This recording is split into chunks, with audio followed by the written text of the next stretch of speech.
America जो है इस लड़ाई में 2 हफ्ते तक शमूलियत नहीं करेगा और अगले दिन अटैक करेगा। उसके अंदर का जो शर है ना, उसके अंदर का जो नाग है ना, वो निकल के आता है। मैं कहते अगर उनके पास न्यूक्लियर होता, अमेरिका समेत किसी की जरूरत नहीं होनी थी कि वो वहां पे जाके अटैक करता। तक इंडियन गवर्नमेंट डिनाई नहीं करती। मेरी किताब में शिवानगी सिंह जो है जहन्नुम वासिल हो चुके हैं। यार आप आजादी ज़ाहिर राय मैं पे लानत कदम लगा रहे ऐसी हैं, आजादी गलत पे- ढूंढ रहे हैं आप आजादी ज़ाहिर राय का। लानत भेजता हूँ ऐसी आजादी हाँ। पे और ऐसी घटिया किस्म की बिलो द लाइन कमीन लोगों वाली बातें करने वाले। क्यों? अमेरिका से ज्यादा पाकिस्तान ईरान को समझता है। और इस खित्ते में अब अगर अमन होना है तो वो चाइना और पाकिस्तान ही कराएंगे। उनके हाथों में थे प्ले कार्ड्स, उसके ऊपर लिखा हुआ था इसराइल मुर्दाबाद, एक पे लिखा हुआ था अमेरिका मुर्दाबाद। दिल में उस इसराइल को बुरा कह रहा है। मैं लानत और कैदी नंबर 420, अच्छा, उसका एग्जैक्ट नंबर भी 420 था। या 393 है होता नंबर। मैं मनी लॉन्ड्रिंग की देखिए आ मेरी जाएगी, बात- फॉरेन फंडिंग की आ नहीं, जाएगी। मुज़ाकरात तो नहीं, मिन्नतों की बात कर रही है। पर गोभियों की दास्तानें और जहाज भर के डॉलरों के जा रहे हैं। कि नरेंद्र मोदी और नेतन्याहू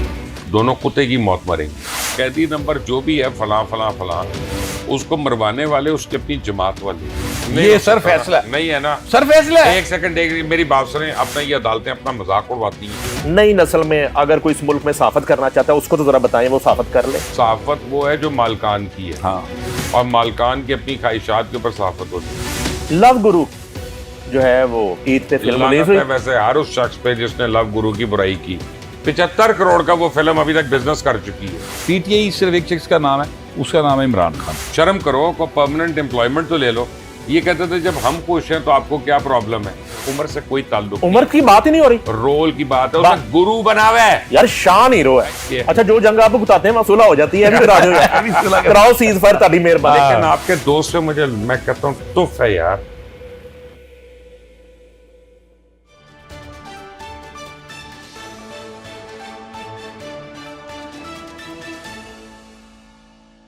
अस्सलाम वालेकुम नाजरीन, मैं हूं नईम हनीफ और आप देख रहे हैं रेड जोन। और रेड जोन में हमेशा की तरह वर्सटाइल मुबश्शिर लुकमान हमारे साथ मौजूद हैं और आप सबके फेवरेट, मेरे फेवरेट गौहर भट्ट मौजूद है। Welcome to the show Sanjay Bhatt साहब। संजय भट्ट साहब। अच्छा जी, बात यह है कि संजय भट्ट के लिए एक बड़ी दुखी खबर है। चलो कल मेरी बात हुई है 2 सहाफियों से हिंदुस्तान के अंदर, मेरे दोस्त हैं। अच्छा, तो उनसे मैंने कहा यार वो शिवानगी सिंह का बताओ, भट्ट साहब ने कुछ संदूर वगैरह डाल दी है। अच्छा, उनका हकीकत यह है कि शिवानगी सिंह लगता है कि मर गई है, अच्छा। क्योंकि इंडियन गवर्नमेंट के ऊपर लोकल बड़ा प्रेशर पड़ा है कि उसकी कोई तस्वीर दिखा दो, कोई पोस्टर दिखा दो, और उसकी फैमिली जो है उससे ही मिलवा दो या मुलाकात करा दो। तो वो कुछ भी नहीं हो रहा। तो अब जब तक इंडियन गवर्नमेंट डिनाई नहीं करती, मेरी किताब में शिवानगी सिंह जो है जहन्नुम वासिल हो चुकी है। भट्ट साहब, आपसे बड़ा दिली दुख है। बाबू सिंह S-400 पे एक इनका सिपाही मारा गया था। पहले तो उसकी मौत को इन्होंने छुपाने की कोशिश की, बाद में उसकी मौत जो है ना रोड एक्सीडेंट जाहिर किया गया, और 50 लाख रुपए जो है ना वो उसके लवाकिन के लिए रखा गया। अब वो मुकर गई है इंडिया गवर्नमेंट, और बाबू सिंह जो है ना उसकी मौत को तस्लीम कर लिया, लेकिन कहते हैं किसी हादसे में मर गया। उसकी फैमिली ने धरना दिया हुआ। अच्छा, वैसे ये बड़ा मुबश्शिर साहब और नईम साहब, सच्ची बात ये है कि शिवानगी सिंह जिंदा या मर गई ये मामला नहीं है। मामला ये है कि वो अपने मुल्क के लिए लड़ी थी, जितनी उसकी कैपेसिटी थी उस हिसाब से। ये तो उसको भेजने वालों को चाहिए था ना कि वो अकल से काम लेते कि किस दुश्मन के मुकाबले पे केड़ी बेचारी वाइट फाइटर पे वो मारी गई, जख्मी हुई है, मारी गई, जो भी हुआ सर। लेकिन मैं ये कहना चाह रहा हूँ कि उसको ऑनर तो करे ना यार। आपके साडे लिए तो दुश्मन सी सीधे मारे, उस सोल्जर को ऑनर करे। साहब उसको इतना ज्यादा ऑनर करना चाहते हैं कि आज के जमाने में अगर ये रिवर्स सती कर जाते कि वो मरी है तो इन्होंने अपना चढ़ जाना। नहीं, मैं नहीं कोई रिवर्स सती कहता, लेकिन मैं ये कह रहा हूं, मुझे अफसोस हुआ। अब डिप्रेशन बढ़ी है इस बात सर। ये वाकई तन अफसोस की बात यह है कि एक शख्स अपने मुल्क के लिए मर जाए और आप उसको ऑनर ना। और आप ये देखें कि भट्ट साहब ये बड़ी ज्यादती है। हम उसके लिए तो फातिहा भी नहीं पढ़ सकते। आपको लगता है कि वो शिवानगी भट्ट होते रहेगी? पता नहीं, हम फातिहा नहीं पढ़ सकते अब, जाहिर है, लेकिन अफसोस तो कर सकते हैं। नहीं, ये देखे ना, मुबश्शिर साहब की भी तो ख्वाहिश थी ना कि हम इंडिया को फतह कर ले, तो फिर वहां पे लौंडियां इन्होंने बनानी थी बहुत सारी। तो फिर गौरव आर्या नहीं, गौरव आर्या तो लानत पे, गौरव आर्या नहीं भेजा, छाड़ दे, गौरव आर्या कुछ नहीं भेजा। मगर मैं जो बात कर रहा हूँ डिफरेंट, मैं ये कह रहा हूँ कि ये जो ऑपरेशन संदूर है ना, इसमें हमारे सारे पाकिस्तानी मर्दों की ख्वाहिश थी कि बहुत सारी हमने खवातीन के मांग में संदूर भरना था, लेकिन वो इंडिया डर पहले बड़ी छेती गया और फिर 1.5 घंटे बाद बाद माफी मंगनी शुरू हो गया, तो इसलिए जो है ना फिर वो कम रह गया, वरना असी तो अच्छा, इधर जाना सी। मगरबी संदूर की बात कर लें, उधर जो ऑपरेशन चल रहे हैं, और अमेरिका ने, मुबशिर साहब जो है वो डोनाल्ड ट्रंप ने बरमला कहा कि मैंने 2 हफ्ते बाद फैसला करूंगा, 2 हफ्ते का वक्त दे दिया है। इसमें उन्होंने कहा कि मैं ईरान से बात भी करके देखता हूं। यहां तक नौबत आ गई, और एक थोड़ा इत्मीनान था कि चलें कम से कम अमेरिका जो है इस लड़ाई में 2 हफ्ते तक शमूलियत नहीं करेगा, और अगले दिन अटैक कर दिया। देखिए, मेरा ख्याल है कि 2-3 चीजें हैं इसमें। पहली बात तो यह है कि उसने कहा था कि 2 हफ्ते तक होगा, यानी 2 हफ्ते से पहले भी हो सकता था, मैक्सिमम 2 हफ्ते उसने कही। ठीक है। दूसरी बात है कि हमें हकीकत को समझना चाहिए, जो इजरायली और ज़ायनिस्ट लॉबी है अमेरिका के अंदर, उसका एक अपना बोझ है, और पिछले 150 साल से वहां पे इन्वेस्ट कर रहे हैं वो उस पूरे सिस्टम में। उनका एक कंट्रोल है, और वो फाइनेंशियल इदारे भी कंट्रोल करते हैं, पॉलिटिकल भी।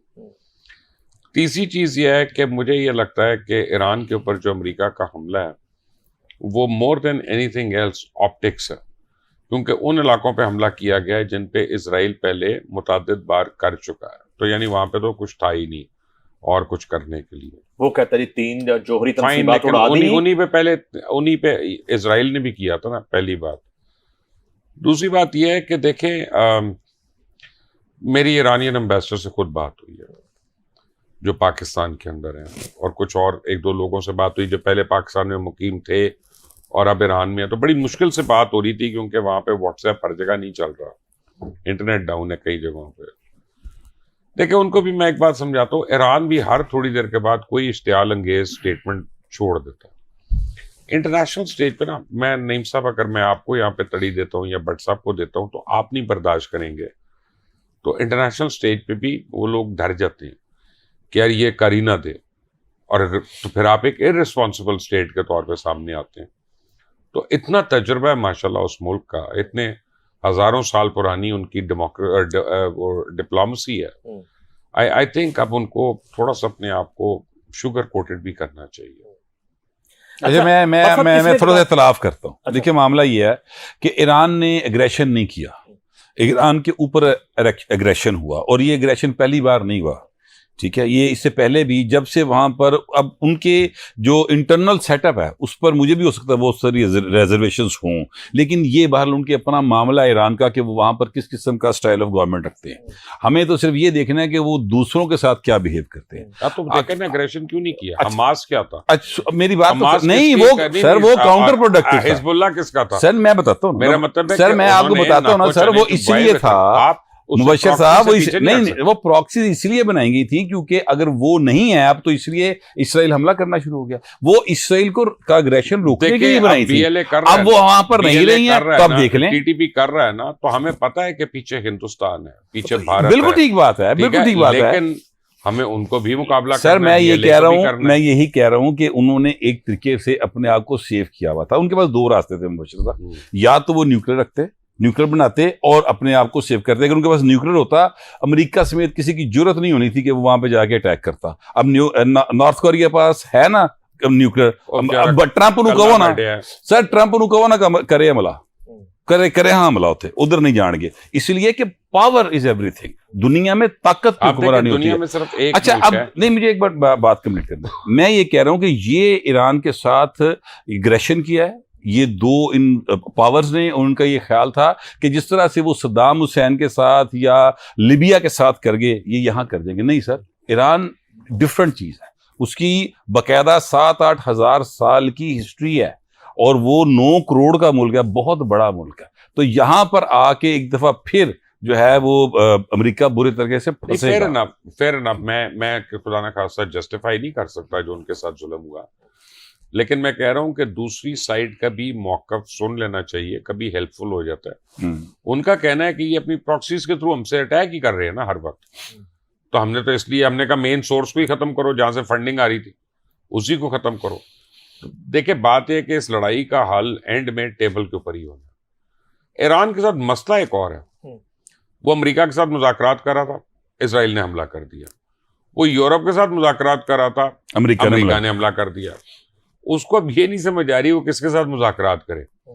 तो इस सिचुएशन में अब मेरा ख्याल है कि चाइना और पाकिस्तान 2 ममालिक ऐसे हैं जो इंतहाई अहमियत के हामिल हैं, और इस खित्ते में अब अगर अमन होना है तो वो चाइना और पाकिस्तान ही कराएंगे। चले पाकिस्तान की बात कर लेते हैं। फील्ड मार्शल की बड़ी जबरदस्त मुलाकात हुई, पूरी दुनिया में जो है वो नजरें थी इस मुलाकात पे, और लंच हुआ, और जितना कि गुफ्तगू बाहर आई, तो जो थोड़ा बहुत अलामिया बाहर आया, वो बड़ा हौसला अफजा डिस्कशन हुई डोनाल्ड ट्रंप और फील्ड मार्शल के दरमियान।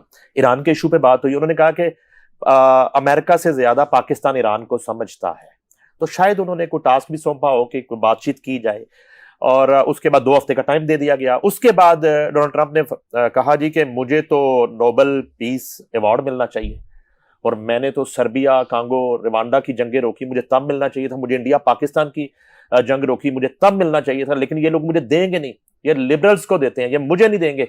और उसके बाद साग डार साहब एक खत लिख देते हैं कमेटी को, नोबेल कमेटी को, कि उस ज्यूरी को, कि डोनाल्ड ट्रंप जो है ना, उनकी नॉमिनेशन की हम सिफारिश करते हैं, पाकिस्तान सिफारिश करता है।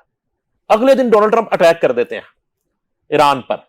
तो अब वो अमन का जो दाई बन रहे थे, क्या अब भी उन्हें नोबेल? मैं आपको एक बात बताता हूँ कि ये एक लम्हे के लिए छोड़ दें इसको, क्या उसने किया क्या नहीं किया। 22 अमेरिका के सदरों ने जंगें की हुई, यानी 1-2 ने नहीं, 22 ने टोटल अभी तक। देखिए अब बहुत टाइम आ गया, 21वीं सदी के हम बीच में हैं, और मैं हमेशा से ये कहता हूँ कि पाकिस्तानियों को सिर्फ पाकिस्तान का सोचना चाहिए और पाकिस्तान के मफाद का सोचना चाहिए। आप किसी काबिल होंगे तो आप किसी दूसरे की मदद करेंगे, अभी तो अपनी मदद आपको करवानी।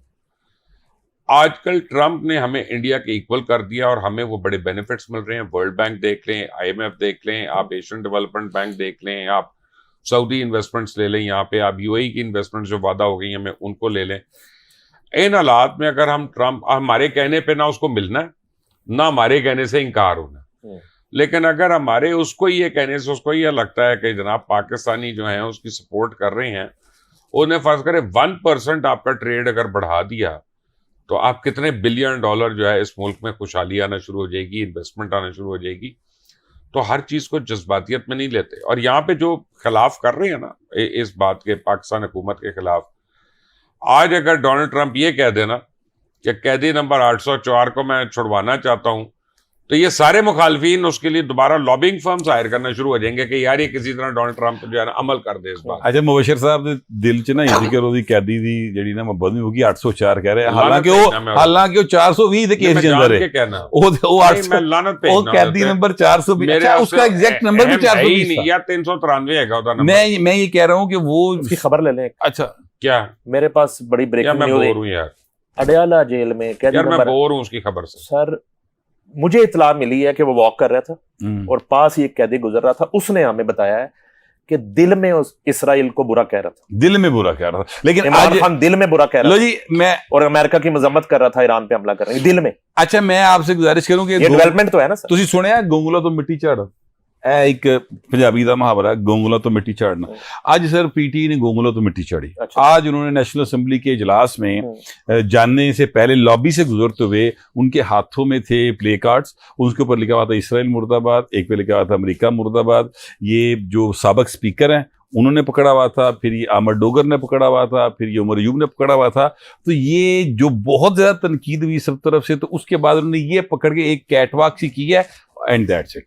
ये उन्होंने एहतजाज किया 2-3 बारी पिछले 1 महीने में US एम्बेसी गया, ठीक है, और जितने आपके PTI वाले जो अपना ये प्ले कार्ड उठा के और अमेरिका को और उसको बुरा कहते हैं, वो वहां पे सूट पहन के बैठे होते हैं और ठीक है ना, वहां पे खिदमतें कर रहे होते हैं। और मैं अब क्या क्या बताऊं कि क्या क्या बातें वो कर रहे होते हैं वहां पे। ये एक्चुअली चाहते ही नहीं कि इमरान खान बाहर आए, क्योंकि अगर वो बाहर आएगा तो इनकी प्रेस टॉक किससे कैरी करनी है, इनके टिकर कैसे बनेंगे, इनकी बातें कौन सुनेगा। तो एक्चुअली वो जो कैदी नंबर जो भी है फलां फलां फलां, उसको मरवाने वाले उसकी अपनी जमात वाले हैं। और आज ये मुझे नहीं पता, अभी भट्ट साहब भी बता रहे थे और नवीद बता रहा था मुझे हाई कोर्ट के बाहर भी को हंगामा कर नहीं, रहे हैं। आज उन्होंने देखे जमानत पर फैसला महफूज हुआ। जमानत पे फैसला महफूज हो सकता है जब तक हमारा ये 9 मई केस है। मैं बताता हूँ, 9 मई के 8 केसेस में जमानत का मामला था। इनकी जमानत जो है उन 8 केसेस में जो लाहौर के अंदर दर्ज है, कुल इनके ऊपर जो है ना 14 मुकदमात, 14 में से 12 मुकदमात में ये गिल्टी करार पाए हैं पुलिस तफ्तीश के अंदर। अब उनमें से 8 मुकदमात जो हैं उनकी इन्होंने जमानत अप्लाई की थी यहाँ से सेशन एंटी टेररिस्ट कोर्ट से। एंटी टेररिस्ट कोर्ट ने इनकी जो जमानत की अपील थी या वो दरखास्त थी उसको रिजेक्ट कर दिया। उसके खिलाफ ये गए हैं लाहौर हाई कोर्ट। अब लाहौर हाई कोर्ट में जमानत का फैसला हुआ है महफूज उन 8 केसेस के अंदर। अब जब फैसला महफूज हुआ है तो पीटीआई ने अपने लोगों को बुला लिया लाहौर हाई कोर्ट के अंदर प्रेशर डालने के लिए अदालत के ऊपर कि वो फैसला दे और इमरान खान के हक में दे। तो ये वहां पर एक बकायदा मुजाहरा कर रहे थे, वहां पर वो गए, वहां पर बहुत सारे इनके लीडर थे जो जैसे ये कह रहे हैं ना अपना, सॉरी मुबशिर साहब, बुरा सॉरी यार, मुबशिर साहब कह रहे हैं ना कि वो जो हैं बकायदा तौर पर उन लीडर बन गए हैं। शौकत बसरा उन लीडर है, ठीक है। मतलब हैरान होता हूँ इस बात के ऊपर कि शौकत बसरा के ट्वीट पर जो लाइक्स आ रहे होते हैं और उसको लोग रीट्वीट कर रहे होते हैं, पीटीआई के जो ट्रोल्स हैं वही कर रहे थे। लेकिन मैं कहना ये चाहता हूँ कि इन्होंने वहां पे जाके प्रेशराइज करना शुरू किया अदालत को, और वहां पर इन्होंने ये एक रोला डाल दी कि जी अदालत के ऊपर दूसरी साइड से प्रेशर है और वो फैसला चेंज करवा रहे हैं, इजाजत साडा बंदा छड्डू है, ठीक है। जिनके ये हरकतें कर रहे हैं, जिनके खिलाफ 9 मई किया मुबशिर साहब इन्होंने, और जिनकी जो है ना वो यादगारें जलाई गई, मुजस्मे उन शहीदों के जो है ना वो गिराए गए, और एक कू था वो उस वक्त के चीफ के खिलाफ। रेबेलियन थी, कू नहीं था, रेबेलियन थी। तो आज ये उन्हीं से मुज़ाकरात की बात भी करते हैं सर। मुज़ाकरात तो नहीं, मिन्नतों की बात कर रहे हैं। सारा तरला सुन लो, तरला समाजत इन चीजों के ऊपर है। मुज़ाकरात देखे नहीं, मुज़ाकरात अपना बकवास का लफ्ज है। मुज़ाकरात का मतलब है कुछ दो कुछ लो। ये क्या दे सकते हैं? ये फील्ड मार्शल को क्या देंगे? चले मुझे समझाएं जरा। कोई ऐसी बात नहीं, बात देने को कुछ नहीं, सिर्फ मिन्नत तरला है कि छोड़ दे यार, जान दे गुस्सा, हम तुम्हारे रास्ते में नहीं आएंगे। भाई ये कर रहे हैं, एनआरओ है। पीटीआई के हालात क्या हैं सर? वो आपने बात तो खत्म कर दी कि इमरान खान अगर रिहा हो गया तो ये सियासत इनकी खत्म हो जाएगी, बाकी जो लीडरशिप है। वैसे जो है अलीमा खान का अपना दड़ा है वहां पे जी, बुशरा बीबी का एक ऑर्डर आता है अलग से। भाई अपना इमरान के नाम पे अभी भी सबको फंड मिलते हैं। नहीं, एक बात और भी पकड़ते हैं, एक बात और भी मुबशिर साहब, दड़े दुड़े सारे कहीं मैटर नहीं करेंगे। इमरान के नाम के ऊपर सारे इकट्ठे हो जाएंगे। हाँ, वो ये मसला नहीं है। पीटीआई सिर्फ एक शख्स का नाम है, उसका नाम है इमरान खान, उसके अलावा पीटीआई कुछ नहीं। दूसरी बात जो है ना वो सिर्फ ये है, और ये साबित हुआ, फ्रैंकली ये बात साबित हुई है इलेक्शंस में, ये उसने साबित किया। अच्छा, अगली बात जो है वो ये है कि ये जो आपने कहा ना कि इन्होंने एक ज़ाहिर आपने एस्टेब्लिशमेंट का, फौज का जिक्र किया, उनके खिलाफ इन्होंने बगावत की। नहीं सर, वो पाकिस्तान के खिलाफ बगावत है सर। मैं आपको बताऊं इसलिए कि फौज पाकिस्तान का इंटेग्रल पार्ट नहीं है। पाकिस्तान पूरी की पूरी कौम फौज के पीछे है और फौज हमारी है। तो पूरे पाकिस्तान के खिलाफ इन्होंने कू किया था, कोशिश की थी, जो नाकाम हुआ, और उसका नतीजा वो भुगत रहे। इमरान खान जूनियर, कासिम और सलमान ने उर्दू सीखना शुरू कर दिया है। बड़ी ऑथेंटिक रिपोर्ट है, और उन्होंने कुछ टीचर उनको उर्दू सिखा रहा है, और जमाइमा पूरा उनकी निगरानी। चलो बाप नमाज सीख लेगा, चलें यार, मुझे उर्दू सीख लेंगे। अच्छा मुबशिर साहब, कहीं जमाइमा की तरफ से कोई ट्वीट आया हो इसराइल के खिलाफ, उसके 2 बेटों की तरफ से आया हो, उसकी बेटी की तरफ से आया हो? भाई ने तो फंड किया इसराइल को। बेटी तो है ही कोई नहीं है ना, नहीं टैरिगन बेटी है। किन की बेटी? इमरान खान की बेटी। नहीं भाई, और सर कमाल करते हैं, कैसे हो सकता है? तो उसने माना हुआ है, बच्चे हैं सिर्फ, उसने माना हुआ है, उसने एफिडेविट दिया हुआ है अदालत को। गलत तो नहीं कह रहे? 2 बेटे हैं। एक सेकंड, और एक अदालत में डीएनए टेस्ट नहीं कराया, एक अदालत में लाई डिटेक्टर नहीं कराया, ठीक है ना। ये वही आदमी है, और वो बेटी जमाइमा ही पाल रही है, और उसको बहुत लंबा अरसा। आप अपनी अलीमा बाजी को पूछना ना जाके, आज $10,000 अलीमा खान इमरान खान की तरफ से उसको हर महीने खर्चे का भिजवाती थी। फिर जमाइमा जाके उसको ले आई अपने पास, और तब से उसके घर में पल रही है वो।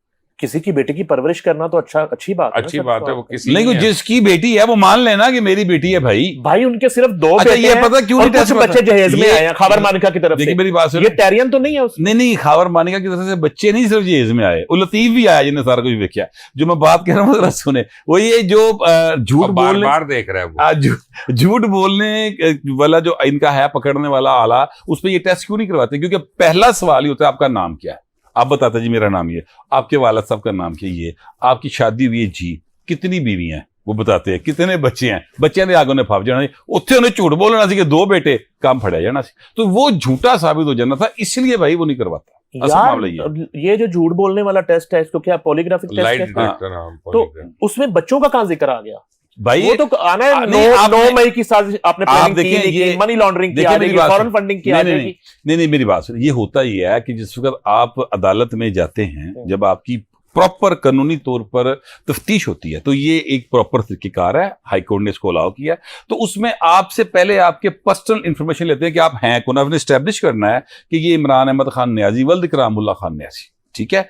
और फिर ये वो इस तरह स्टैब्लिश होता है कि जनाब इनकी इतनी शादियां थी, 3 थी, 2 थी, उनसे पूछते हैं वो बताते हैं, बच्चे कितने हैं वो बताते हैं, बहनें कितनी वो बताते हैं, तो ये पूरा खानवादा उसमें पहले आता है। इससे लीगली ये एस्टेब्लिश हो जाता है कि जिस शख्स को इल्जाम के तौर पे रखा गया इस केस के अंदर मुल्जिम है, वो यही शख्स है। सर आपको एतराज किस चीज पे है? मोर्शी साहब ने बता दिया कि 10 लाख महीना उस बच्ची को खर्चा मिल रहा है। 10 नहीं सर, 3 लाख बन जाता जी। अच्छा चलो 3 लाख कर लो यार, तो उसकी परवरिश हो रही है, तो आप नहीं वो हम तो सिर्फ ये कहते हैं कि बच्ची को बाप ओन कर ले, बस इतनी सी बात है यार ओफ भी बच्ची पाली रही है ना, नहीं ओन कर रहा। नहीं वो पल तो रही है, वो तो उसकी माँ की बड़ी जायदाद थी जी लबी है, वो तो भी पाल जाएगी, लेकिन मामला ये है कि ये साहब अपनी बेटी को ओन तो करना यार, जेड़ा अपनी धी नहीं ओन कर रहा। गोल्डस्मिथ जो है वो इजराइल को फंड दे रहा इस वक्त जी। अब आप लोग इमरान खान देखें सर, ये जैक गोल्डस्मिथ कौन है? साला है ना अब आप सुने मेरी बात। किसका सर? इमरान खान का साला है। अच्छा सर, मुझे पता नहीं था। जमैमा का भाई, मैं क्या क्लियर कर दूं। एक तो आप ये देखें कि 21 दिन में मैंने देखा कि 24 ट्वीट्स आई जहर आलूद। फिर इंडिया पाकिस्तान की जंग होती है, एक ट्वीट नहीं है। फिर सडनली हर रोज दब ट्वीट आ रही है, और ईरान के ऊपर हमला हुआ, कोई ट्वीट नहीं। इजराइल की कंडेमनेशन, कोई ट्वीट नहीं। मोदी की कंडेमनेशन, कोई ट्वीट नहीं। कौन लोग हैं यार ये? अगर ये गद्दार नहीं है तो और गद्दारी क्या होती है? सर आगे बढ़ने से पहले जरा इंडिया की क्या सूरत हाल है इस वक्त, जो शिवानगी इजराइल ईरान जंग में अमेरिका का अटैक, नरेंद्र मोदी की क्या सूरत है? नरेंद्र मोदी तो जिल्लत और रुसवाई का एक अपना जीता जागता सबूत है, और इंशाल्लाह मेरी दुआ भी और प्रेडिक्शन भी है कि नरेंद्र मोदी और नेतन्याहू दोनों कुत्ते की मौत मरेंगे और जलील होकर जिल्लत और रुसवाई के साथ मरेंगे। नरेंद्र मोदी जो है उसको बड़ा प्रॉब्लम हो रहा है, और वो बिहार के इलेक्शन हारने जा रहा है और उनसे काबू में नहीं हो रहा। इसका मतलब है कि नरेंद्र मोदी अपनी टर्म पूरी नहीं करेगा वज़ारत उज़्मा की। ईरान को उन्होंने धोखा दे दिया बड़ा शदीद किस्म का इसराइल के साथ मिलके, तो ईरानियों को अब समझ आ रही है। उन्होंने उनके बंदे गिरफ्तार करना शुरू कर दिए हैं। रॉ का एक हेडक्वार्टर वहाँ पर उन्होंने ख़त्म करवा दिया है। तो अब उस वजह से BLA भी यतीम होगी। जो पिछले प्रोग्राम में भट्ट साहब कह रहे थे कि जब से ये हमला शुरू हुआ है BLA इनएक्टिव हो गई है, तो मोदी का कोई फ्यूचर नहीं। अच्छा, मैं आपको इसमें इंफॉर्मेशन में इजाफा थोड़ा सा कर दूं कि ईरान की साइड के ऊपर जो बलूचिस्तान है, वहां पर उन्होंने उसके एक एरिया, मुझे उस एरिया का नाम एग्जैक्ट भूल गया, वहां पर एक वर्कशॉप पे छापा मारा गया, और वहां पर इंडियंस थे जो कि जिनसे ऐसी चीजें बरामद हुई, ऐसे कॉन्टैक्ट्स निकले जो मोसाद और राह दोनों के लिए वो काम कर रहे थे, जासूसी कर रहे थे। और मुबशर साहब ये जो मोसाद और राह एक कोई शय है, लेकिन ये जो इंफॉर्मेशन है इसमें जो चीज अहम है वो ये है कि जो वर्कशॉप थी उसमें से सुरंगें भी बरामद हुई हैं, और वो जो सुरंगें थी वो ये वर्कशॉप उस जो पासदारान इनकलाब है उनके जो एक कोई हेडक्वार्टर कह लेंगे, एक उनका ऑफिस कह लें, उसके काफी करीब था, और ये सुरंगें उसकी तरफ जा रही थी। ये वहां से फिर वो लोग पकड़े गए, उसकी फुटेजेस भी आई हैं, और वो लोग, उनकी तादाद जो है वो कम और बेश को 400 के करीब है, जो जिनमें अफगानी भी हैं और जिनमें इंडियंस भी हैं। पीटीआई की पंजाब में हुकूमत थी, उस्मान बुज़दार वज़ीर आला थे और फरक गोगियों की दास्तानें और जहाज भर के डॉलरों के जा रहे हैं और डायमंड हीरे की अंगूठियां और वो सारी दास्तानें थी। अंसार बासी हैं, उन्होंने लिखा है कि जी वो कुछ 10 अरब की करप्शन हो गई है पंजाब हुकूमत में। और वो मोनोसलाई ने ट्वीट किया है, उसमें अज़मा बुहारी ने जवाबी ट्वीट किया है कि ये आपके अब्बा के दौर की करप्शन है। तो अब्बा का ये वाला दौर तो हफ्ते 10 दिन का होगा, महीने जो मर्जी है। बात यह है कि मोनस को तो किसी बात पे बात ही नहीं करनी चाहिए, वो तो $200 मिलियन लेके भागा हुआ भगोड़ा। ठीक है, दूसरी बात है उसके बाप ने जितनी करप्शन की, उसके ताया ने जितनी की, उसके बड़ों ने जितनी की, वो सबको पता है। वो कोई ऐसी ढकी छुपी बातें नहीं है। देखिए ये जो बात है ना, इसमें मैं तो कभी करप्शन को जस्टिफाई नहीं करूंगा और मैं तो उसको बुराई कहूंगा, लेकिन करप्शन वो होती है जो साबित हो। ये ऑडिट कमेटी की जो रिपोर्ट्स होती है ना जी, ये एनोमलीज के ऊपर इजहार कर रही होती है कि ये आपने ये इसकी रसीद नहीं दी, क्वेश्चन मार्क्स होते हैं, ये रसीद नहीं दी है, इसका आपने ये खर्चा बताया, इसकी सपोर्टिंग डॉक्यूमेंट कहाँ है इसका। और वो मुख्तलिफ डिपार्टमेंट्स में होता है, वो कोई ये नहीं है कि एक जगह पे किसी ने 10 अरब खा लिया। वो जो गैप्स होते हैं ऑडिट रिपोर्ट के, अब अगर कोई सहाफ़ी उसको करप्शन लिख देता है, या कम से कम मुबैना करप्शन लिख देता है। मैंने तो पढ़ी नहीं अंसार अब्बासी की स्टोरी, मैं तो बहुत अरसे से, सालों से अंसार अब्बासी जैसे सहाफ़ियों को पढ़ना छोड़ा हुआ है। तो अंसार अब्बासी के नाम से छपने वाली खबरें क्या अंसार अब्बासी की होती हैं? मुझे नहीं पता। अब ये मुझे नहीं पता, लेकिन मैं आपको नहीं पता? मैं बता देता हूं। अच्छा गल तो सुन लो, एक बंदा अपने ना तो क्लेम कर रहा है मेरी खबर है, मैं किवें कमाऊदी नहीं यार, मेरे को केड़ा सबूत है कि उन किसी होर ने लिख के दी?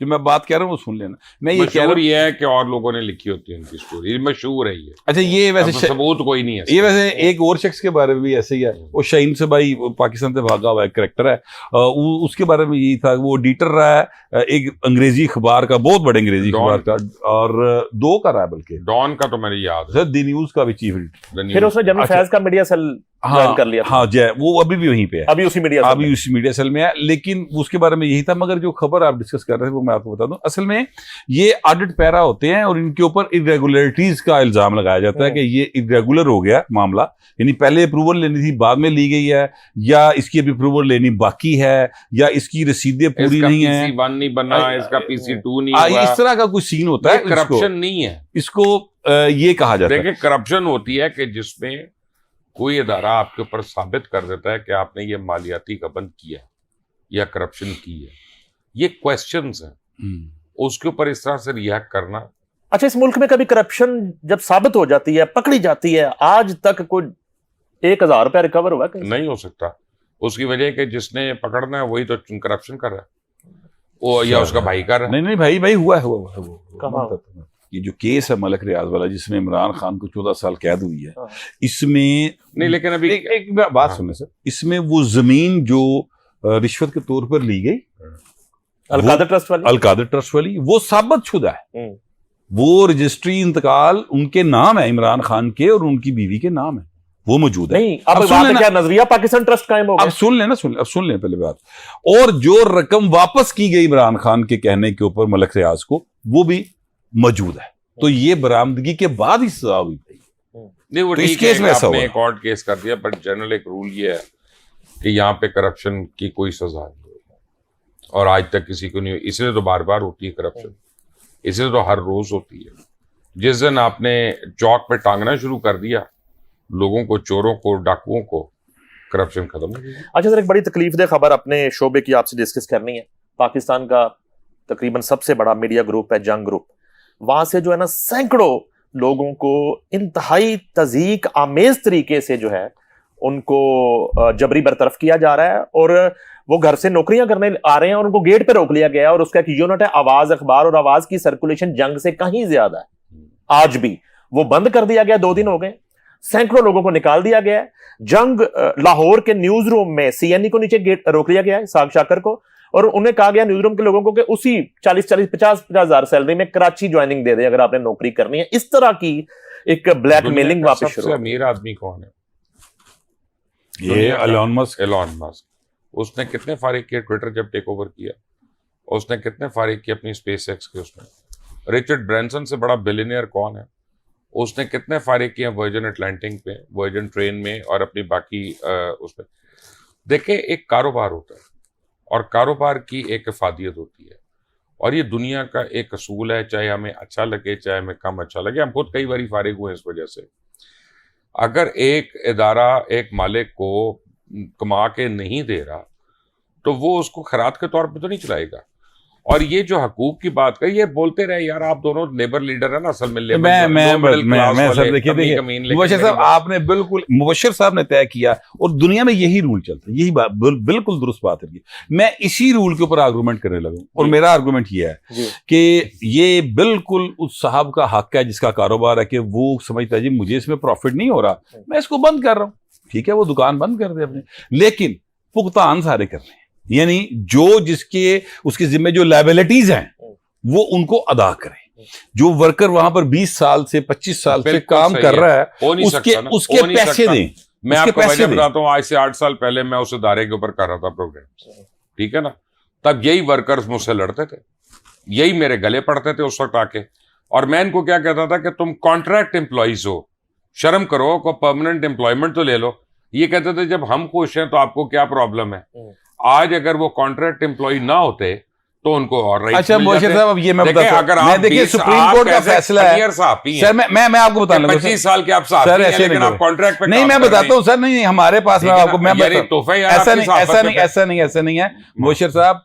पाकिस्तान की सुप्रीम कोर्ट का फुल बेंच का एक फैसला है और उस फैसले को किसी ने चैलेंज भी नहीं किया, क्योंकि वो जब चैलेंज करने गए तो पिटीशन मौके पे उड़ा दी इफ्तिखार मोहम्मद चौधरी साहब ने। ये इफ्तिखार चौधरी का ही फैसला है और ये सबसे बेहतर फैसला है अब तक का उनका। वो ये है तो उन्होंने कहा कि जो शख्स भी किसी अदारे के अंदर जो कि लेबर होगा वो 3 महीने या उससे ज्यादा नौकरी कर लेगा, ये न्यूज़पेपर इंप्लाइज के हवाले से है, तो फिर वो रेगुलर कंसीडर होगा। ये सर फैसला नहीं है ना सर, फैसला है। एक सेकंड मेरी बात सुने, अपना ये अदालतें अपना मजाक उड़वाती हैं, ऐसे फैसले कर देती हैं जो इम्प्लीमेंट नहीं हो सकते। हुए इम्प्लीमेंट नहीं हुए ना यार सर, हुए इम्प्लीमेंट, मैंने करवाए, मैंने अपने पे करवाया, इधर कराए ना, मैंने अपने पे, वो तो खड़ा हो बंदा जो जाए अदालत, इम्प्लीमेंटेशन ट्रिब्यूनल जाए, वो फैसला उनके हाथ में आएगा। बात बता दूं, आवाज लाहौर से छपता है, उसका न्यूज रूम लाहौर में है, और टोटल जो सैलरी पैकेज है पूरा news room, reporting, camera, editor समेत मिला के वो 7.5 लाख रुपए है।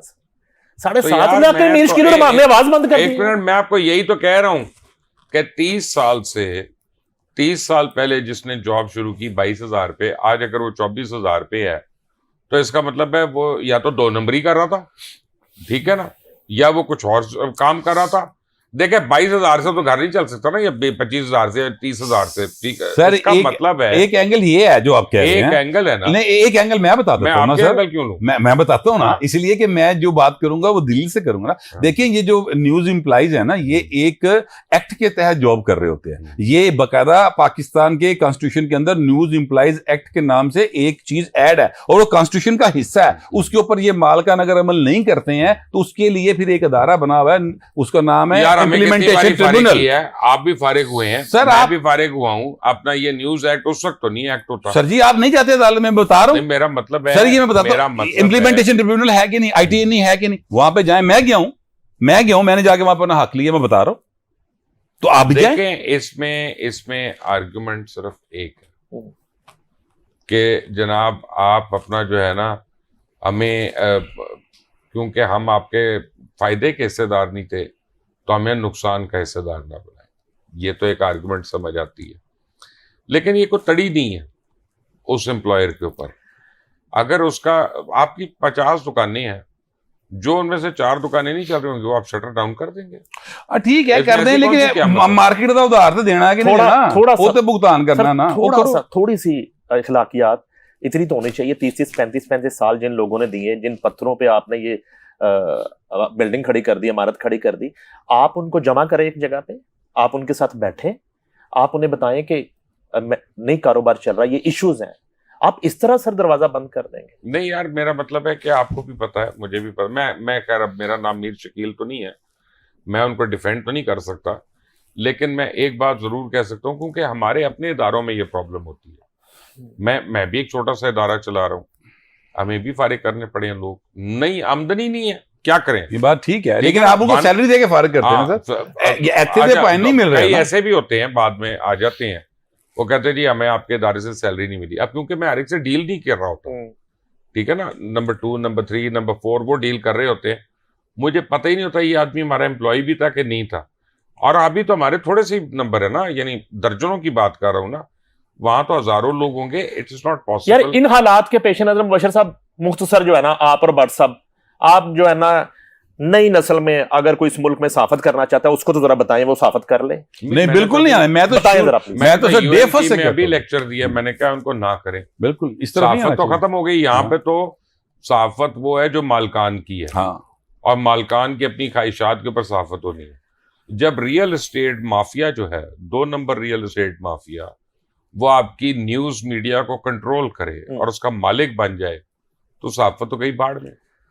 हमने तो लोगों को बताना है कि भाई ये हाउसिंग सोसाइटी 2 नंबर है, ये हाउसिंग सोसाइटी 2 नंबर है, वो हम नौकरी से बाहर हो जाना है, लोगों को पता नहीं चलना, हम कॉम्प्रोमाइज है। सर बिल्कुल नहीं आना चाहिए। मैं नौजवान नस्ल को, जितने भी नौजवान बच्चे कभी मुझे मिलते हैं या मैं कहीं इस तरह लेक्चर देने जाता हूं, तो मैं हर जगह पे ये कहता हूं कि प्लीज यार, आप ये पैसे ज़ाया कर रहे हैं अपने वालिदैन के, अपना टाइम ज़ाया कर रहे हैं, ये कोई प्रोफेशन नहीं है, इसमें मत आइए।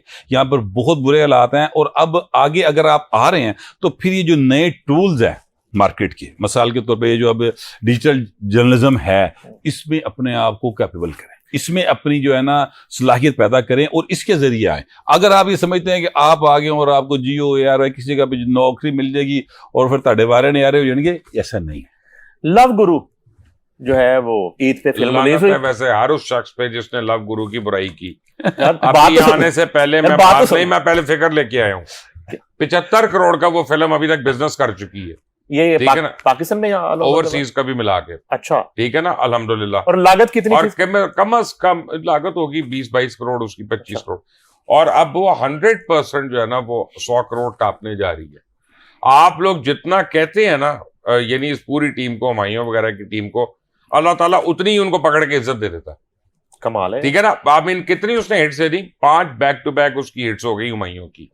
इस मुल्क में क्या, इंडिया में नहीं है किसी की। सलमान खान की फिल्में फेल हो रही हैं बार बार। नहीं तो यहाँ शाहरुख खान की फेल हो रही है, शाहरुख ने कहा कि जो आमिर खान की फेल हो रही है। अंधों में काना राजा ना, फिल्म बन कौन सी रही नहीं है? अपना मेरा मतलब है अच्छा, ये फिल्म ही एक बन रही है तो पहले नंबर पे भी उसी ने रहना, दूसरे पे भी वही है, तीसरे पे भी वही है, लेकिन वो चल के रह रही है। फर्क कितना है? आपने देखी और जी फिल्म देखी? नहीं, मैं जा रहा हूँ, आज जा रहा हूँ एक्चुअली देखने। यार ईद पे रिलीज हुई थी, आज मैं देखने जा रहा हूँ यार। इतनी फिल्म से आपकी मोहब्बत है यार, अपना आपके साथ ही मैं शोज का, मैं 2 जंगें भुगताई हैं, पहले इंडिया पाकिस्तान की और फिर ईरान की, और इसकी हम सोते किस टाइम पे है। अच्छा, जो जंग आप भुगताते हैं वसूला हो जाती है, कराओ सीज फायर, ताली मेहरबानी। लेकिन आपके दोस्त से मुझे, मैं कहता हूँ तुफ है यार, वो अपना क्या नाम है उसका, वो जो मायरा खान की बुराइयां कर रहे हैं आजकल, अब मायरा खान की सुना है काफी, अपना तुफ है उस आदमी पे। असल में उसको बचपन में पूरे मेल हार्मोन्स नहीं मिले, तो वो आधी औरत है, आधा पता नहीं क्या है, और उसने मायरा खान के मेकअप की या पता नहीं किस किस घटिया किस्म की बातें की हैं। आप इस तरह की बात करते हैं अपने सुपरस्टार्स के मुतालिक। आपको चाहिए, लोग तो खड़े हो जाते हैं जो सीनियर सुपरस्टार्स होते हैं, जो आइकॉन्स होते हैं। यार आप आज़ादी ज़ाहिर लगा रहे हैं, ऐसी आजादी गलत ढूंढ रहे हैं आप, आज़ादी ज़ाहिर लानत भेजता हूं ऐसी आजादी पे, और ऐसी अपना जो है ना घटिया किस्म की बिलो द लाइन कमी कमीन लोगों वाली बातें करने वाले।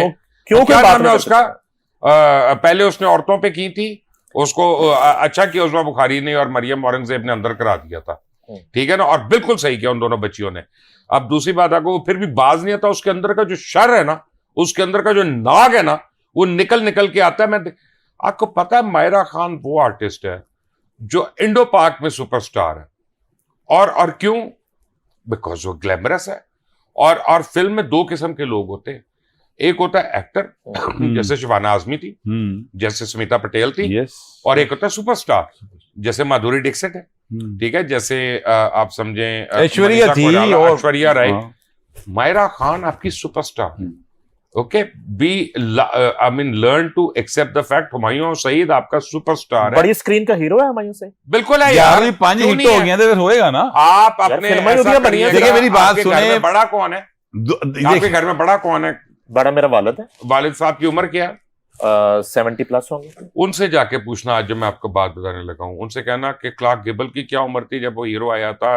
यार उम्र की तो बात नहीं हो रही। रेड बटलर बना हुआ था, स्टुअर्ट ग्रेंजर की क्या थी, स्टीफन बॉयड की क्या थी, चार्ल्टन हेसन की क्या उम्र थी और अभी क्या उम्र है लोगों की, एक उम्र से कोई ताल्लुक उम्र की बात ही नहीं हो रही, रोल की बात है। उसने गुरु बना हुआ है यार, शान हीरो है, एक मिनट, शान हीरो है, कोई शक नहीं है। नहीं, शान ग्लैमरस है। क्या नहीं, एक मिनट, ठहर जा।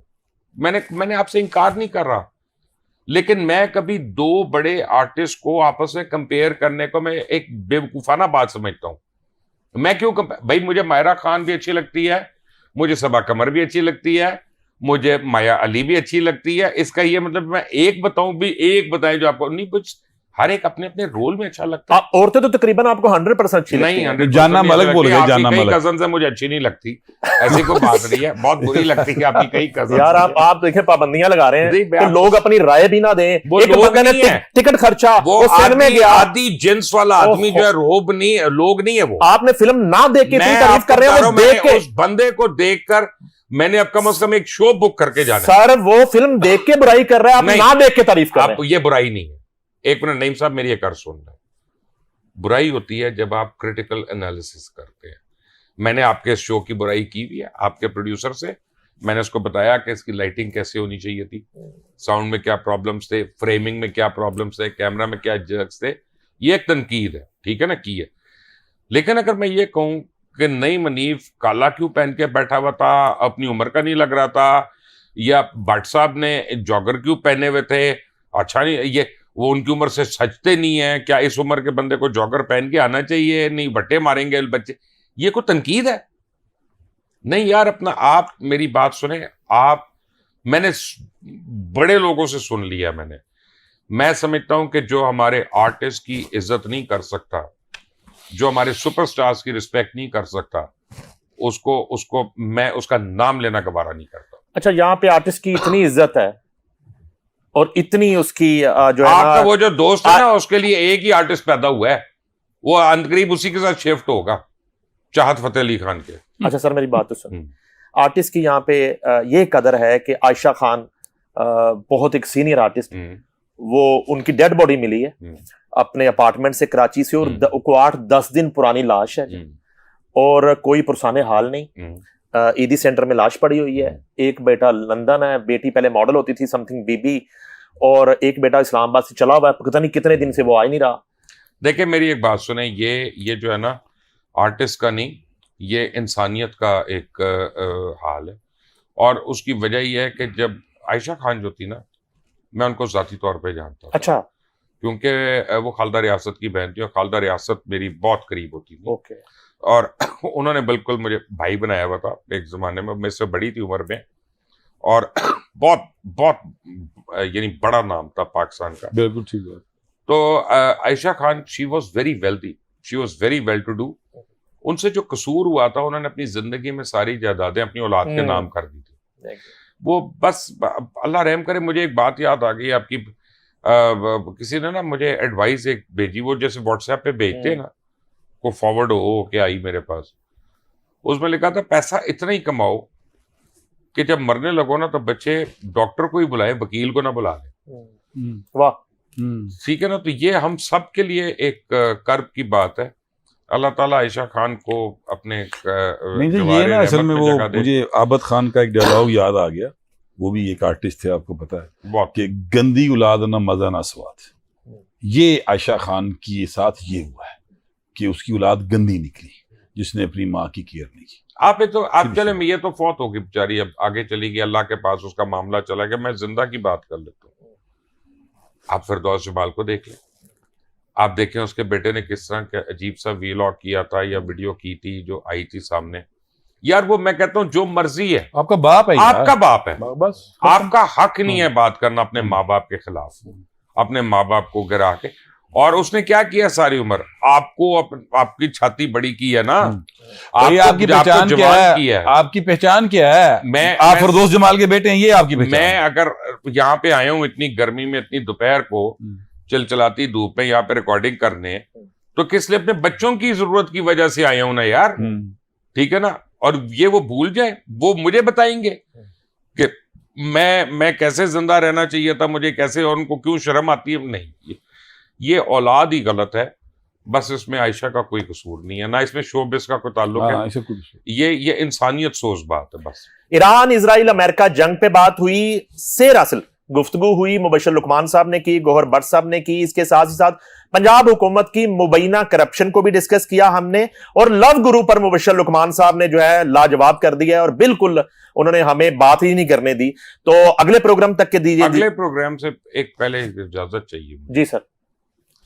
नाजरीन अगर हमें कमेंट से बता देंगे तो कर लेंगे, क्योंकि भट्ट साहब की आप हालत देखें, भट्ट साहब अंदर से टूट चुकी हैं बिल्कुल। यार खुदा, तो अगर आप हमें इजाजत है यहाँ पर, जैसे गायबाना नमाज जनाजा होती है तो हम गायबाना आरती शिवानगी की उठा सकते हैं, यहाँ पे भट्ट साहब ने उसको चिता को आग लगानी होगी। भट्ट साहब आपने हम टेबल को ही आग लगा दे यार। भाभी से इजाजत ले ली थी शिवानगी के हवाले से या? यार मैं तो सच्ची बात है, को सती होने का तैयार है। मैं तो सच्ची बात ये है कि मुबशर साहब ने जब कहा ना कि लोंडी बनाया जा सकता है, तो मैंने इस आइडिया से इतना इत्तेफाक नहीं किया। मैं नहीं, संदूर वाला काम ठीक है। तो मैं तो ये शिवानगी के लिए, शिवानगी की दीवानगी में आप मुब्तला नहीं, दीवानगी दीवानगी कोई नहीं, मतलब लोंडी बनाने से बेहतर आप संदूर भर दें। हमें बता दें कि हम शिवानगी के यहाँ पे आरती उठा लें और भट्ट साहब जो है उनको नहीं, ऑरेंज कपड़े पहना देंगे, व्हाइट बनाते हैं उसमें, व्हाइट बनाते हैं और गेंदे के फूल पहना देंगे इनको हम। यानी पाकिस्तान मैनू आग लान टुरे है शिवानगी ने, कोई प्रॉब्लम पाकिस्तान में जिसने अफसोस करना शिवानगी का, वो गौहर भट्ट साहब से करेगा, बल्कि संजय भट्ट से। बिल्कुल, संजय भट्ट से आके अफसोस कर ले अपना। संजय भट्ट इस वक्त अंदर से चिकना चूर हुए। नाज़रीन हमें दीजिए इजाजत, अल्लाह हाफिज।